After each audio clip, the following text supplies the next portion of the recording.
eu fui embora, ele só ficou com o celular. É o tema do relato de hoje. Não esquece de me seguir, compartilhar, republicar, colocar nos favoritos, deixar muito no comentário o que você achou e mandar os seus relatos também, tanto nas redes vizinhas quanto essa a gente vai estar lendo. E vamos de relato. Eu fui aquela mulher que se doou inteira, que amava com força, com paciência, com fé, que acreditava que um amor um dia poderia curar, podia transformar. Eu fazia tudo por ele, lavava, cozinhava, cuidava da casa, trabalhava fora, cuidava do corpo, da alma, me preocupava com cada detalhe, com o que ele gostava de comer, com o jeito que ele dormia, com os problemas do trabalho dele que ele não sabia resolver. Eu estava lá para sempre, para ouvir e ser amiga. Mas ele nunca esteve, ele nunca se importou com isso. Ele vivia com o rosto colado no celular, curtindo fotos de mulheres do job, mandava mensagens com emoji, elogiava como se fosse solteiro. E eu era invisível nas redes sociais para ele. Ele nunca curtiu uma foto minha, meus vídeos, nunca postou uma foto nossa, sempre era eu. Nunca gostava de tirar uma foto comigo. E quando eu pedia, era aquelas desculpas, dizia que odiava isso, que era coisa de gente carente, que eu tava querendo chamar era a atenção e eu só queria existir para ele. Tentei conversar, tentei entender, tentei mudar, mas toda vez que eu falava, ele me virava do avesso, ficava ignorante, me xingava, me fazia sentir culpada, dizer que quem mandou fuçar, procurar coisas que não eram da minha conta, que eu era muito insegura, que eu estava estragando tudo, e eu acreditava. Por um tempo, eu acreditei. Me arrumei mais, me calei mais, me doei mais, mas cada curtida dele em outras mulheres sem roupa, em outras mulheres vulgares, era como uma facada no meu peito. Eu fui me apagando, fui me quebrando em silêncio, fui me desgastando. Eu chorava no banho para ele não ouvir, dormia virada para o lado oposto para não mostrar o rosto inchado. Mesmo assim, fazia café, fazia tudo que ele gostava, dobrava as camisetas do jeito que ele gostava. Esperava por um gesto, um olhar, um sinal que ele ainda me via. Mas ele só via mesmo, eram as mulheres do celular. Até que um dia eu não aguentei mais. Levantei da cama, arrumei minhas coisas, olhei para ele pela última vez e ele estava lá, como sempre, com a cara no celular, com a mão no celular, rindo de alguma coisa que não era eu e nem era nossa. E eu fui embora sem gritar, sem brigar, sem fazer escândalos, eu só fui.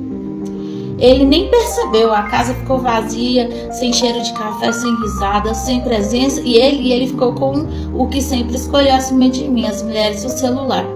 Mas eu acho que o silêncio começou a gritar, a ausência começou a pesar e ele começou a beber muito. Bebia feito louco, tentando afogar a culpa, o vazio e a dor que ele fingia não ter. Até que um dia disseram que ele apagou todas as redes sociais dele. Que adianta? Mas já era tarde, porque quando eu fui embora eu levei tudo que ele nunca soube valorizar. A atenção, levei o amor, o cuidado. A mulher que ele perdeu por não saber olhar pessoalmente, só as das fotos da internet. E ele só ficou com arrependimento e com o celular desligado, sem notificações, sem ninguém para responder, ficar ligando, perguntando quando ele chegava, se ele já tinha almoçado e todo aquele cuidado que as da internet não ia dar. Fica a dica aí, né, homens? Fica a dica.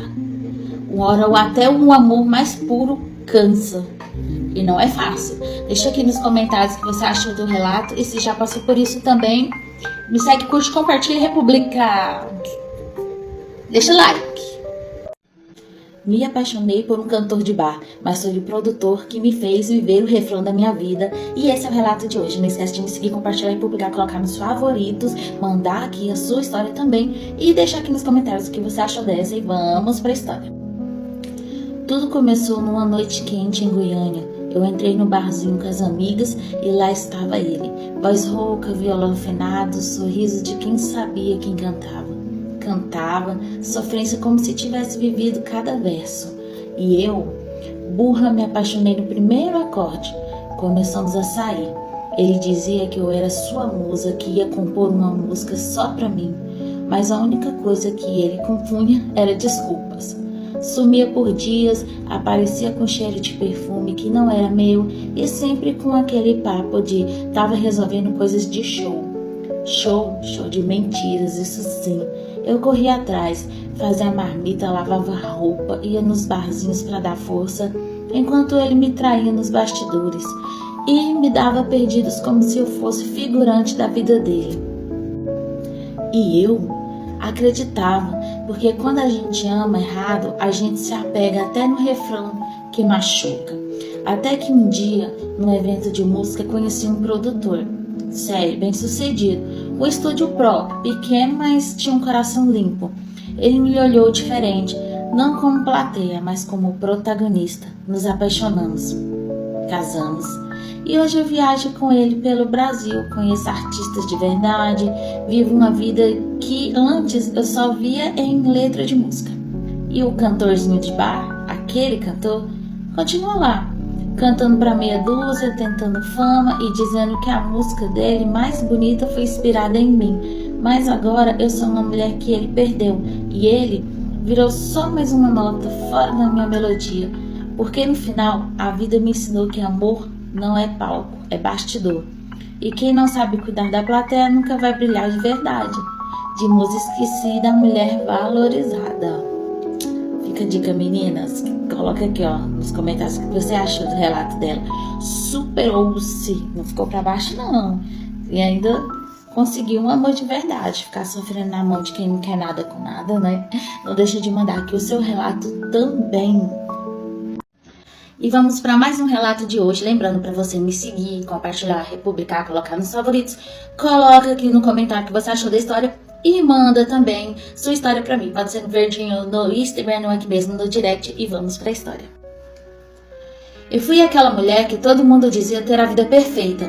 Casada há mais de 10 anos com um homem incrível, 2 filhos maravilhosos, casa bonita, viagens em família. Parecia que eu tinha vencido na vida, mas por dentro eu estava morrendo. Foi numa conferência que eu conheci a Laura, uma mulher intensa, livre, com um olhar que me atravessou. A conexão foi imediata, começamos a conversar, depois a nos encontrar escondido. E aí começou a mentira. Eu inventava viagens, reuniões, crises de ansiedade, tudo para poder estar com ela. Eu traía meu marido, sim, e me traía também, porque cada vez que eu voltava para casa, eu sentia que estava vivendo uma farsa. Depois de 2 anos nessa vida dupla, eu tomei a decisão mais difícil da minha vida. Larguei tudo. Meu marido chorou, meus filhos me odiaram, meus pais me chamaram de vergonha. Mas eu fui. Fui morar com Laura achando que finalmente ia viver um amor verdadeiro. Só que o sonho virou pesadelo. Laura começou a mudar, sumia por dias, voltava com desculpas esfarrapadas. Eu descobri traições, mensagens com outras mulheres. Confrontei. Ela chorava, pedia desculpas e eu a perdoava. Porque eu tinha jogado minha vida fora por ela. E admitir que foi um erro era insuportável. Até que um dia eu cheguei em casa e ela tinha ido embora. Levou meu dinheiro, meus cartões, meu notebook. Me deixou um bilhete dizendo que precisava seguir seu coração. E foi viver com outra mulher. Mas não qualquer mulher, era uma mulher trans. E isso não me incomoda. O que me destruiu foi o abandono, o roubo, a traição. Eu fui usada, fui enganada e fui descartada. Fiquei sem chão, sem dinheiro, sem apoio. Meus filhos não queriam me ver. Meus pais diziam que eu merecia e eu quase acreditei nisso. Mas hoje, depois de muito tempo, eu estou me reconstruindo, sozinha, com dignidade e com a certeza nunca mais vou me apagar por ninguém. Nunca mais vou confundir paixão com salvação. E se você já viveu ou está vivendo algo parecido, escuta seu coração, mas não cala sua razão. O amor não é para te deixar no chão apagado e sozinho. Você fez uma escolha arriscada, né? Você trocou muito tempo de casamento por uma paixão, por algo que você não conhecia e queria conhecer. E a vida é essa, você tem os seus riscos, suas escolhas, a gente paga por elas sim, às vezes não, ou quase sempre. Mas a gente também não tem como saber, né, da honestidade das pessoas. Não tá estampado na cara. Independente se foi com um homem ou com uma mulher, poderia vir de qualquer situação uma traição assim. E O que importa é que você se autoconheceu, você entendeu, você levou isso como uma história de vida para você e para outras pessoas. Então, se você hoje se reconstruir, tá de pé para contar, você conseguiu vencer e mostrar para outras pessoas que o que pode ou não fazer, não se deve fazer. Porque mesmo que você não estava feliz no casamento, você devia ter sido honesta, não enganar tanto tempo ele, né? Esse que foi o erro seu, foi enganar seu marido por tanto tempo. Que eu acho que foi o maior erro, foi a traição com o seu marido. Não a questão de trocá-lo por uma mulher, mas sim de não ter terminado com ele, conversado para poder seguir um romance com ela, né? Mas aí fica aí a história, fica aí a reflexão. Não esquece, gente, de me seguir, compartilhar, deixar nos favoritos, deixar sua história e seu comentário aqui para mais resoluções de histórias e relatos.